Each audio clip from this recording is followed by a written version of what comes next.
A tela aí para vocês. E essa tabelinha que eu representei ali, ela é bem importante que a gente compreenda o que ela está falando para a gente.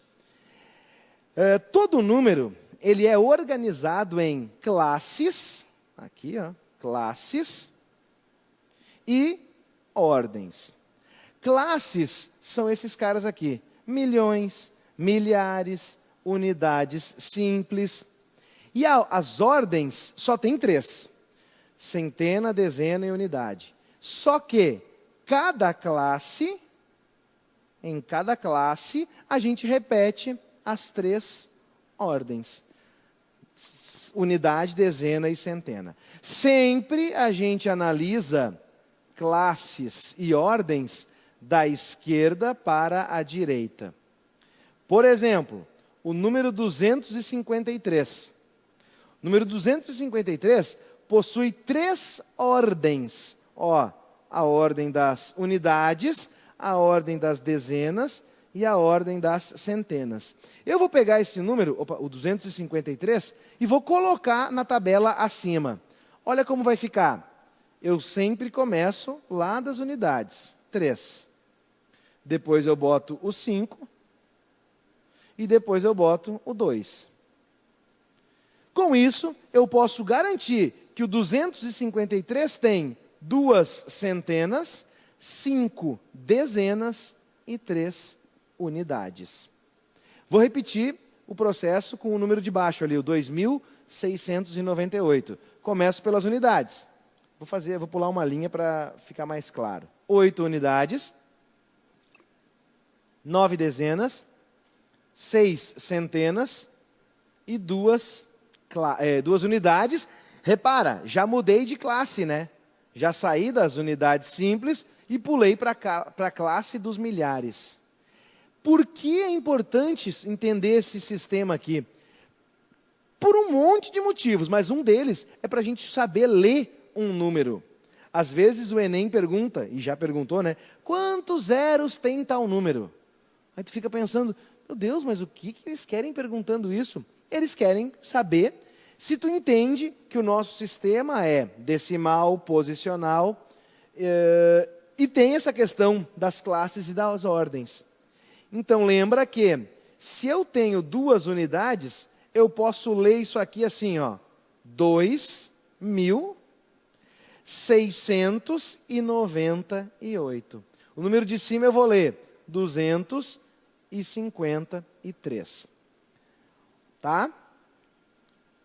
Uma coisa que eu gosto de fazer é ir ilustrando a nossa aula, a teoria, com os exercícios que tem na apostila e uns que estão lá no final, naquele banco de questões, que tem 60 questões ao final do material. Sempre eu vou puxando questões de lá para ilustrar o que a gente está falando. E sempre que possível, eu vou falar para vocês, vou trazer para vocês questões que de fato caíram, para comprovar, para mostrar para vocês que isso que a gente está falando faz muito sentido. É muito possível, é muito provável que isso caia, volte a cair, apareça de novo para a gente. Questão 5 diz assim: determine o valor relativo ao valor relativo. O valor relativo tem a ver com o número. Tem a ver com a posição dele. Posição. Então, determine o valor relativo do algarismo 4 nos seguintes numerais. Numerais é a mesma coisa que número, tá, gente? Então, nesse número aqui, 12.405, qual é o valor relativo do 4? Eu até já deixei em negrito aqui o 4. Esse 4 aqui está representando 400. O valor relativo do 4 é 400. Na letra B, esse 4 representa 4.000. Na letra C, ele representa 40.000.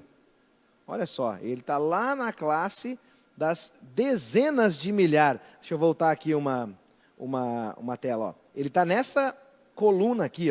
Então, é dezena de milhar. Então, ele está representando 4 dezenas de milhar. 4 dezenas, 40. De milhar, 40.000. Na letra D, ele está lá no último algarismo, né, do número, que é a primeira das nossas ordens aqui, está vendo? Então, aqui ele está valendo 4 mesmo.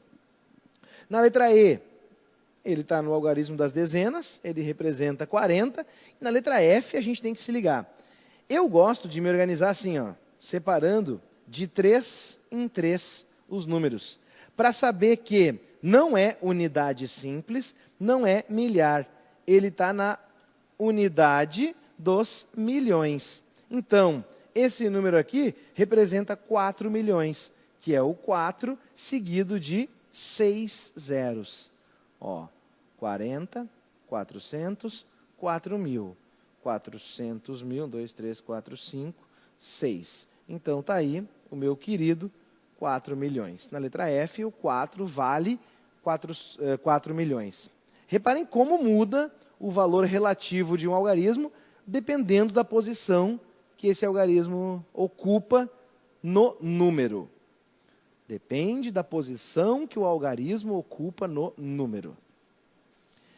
Agora a gente vai analisar esse número ali, o 5.937. Primeira pergunta, quantos algarismos ele possui? Bom, ele possui o 5, o 9, o 3 e o 7, ou seja, 4 algarismos. Qual o algarismo de maior valor absoluto? Absoluto é o 9.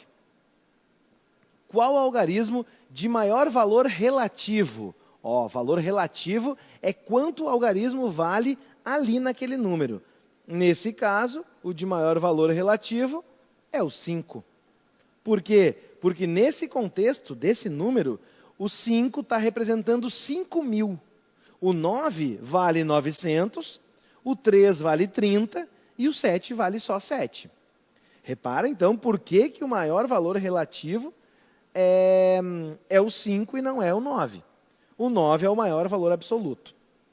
Letra D. Qual é o algarismo de menor valor absoluto? Bom, o menor valor absoluto é o 3. E o de menor valor relativo é o das unidades, é o 7. Ele vale só 7 unidades. E esse 3, professor, por que não pode ser? Porque o 3 vale 30 unidades. Tranquilos? Percebam a diferença entre valor absoluto e relativo. Beleza.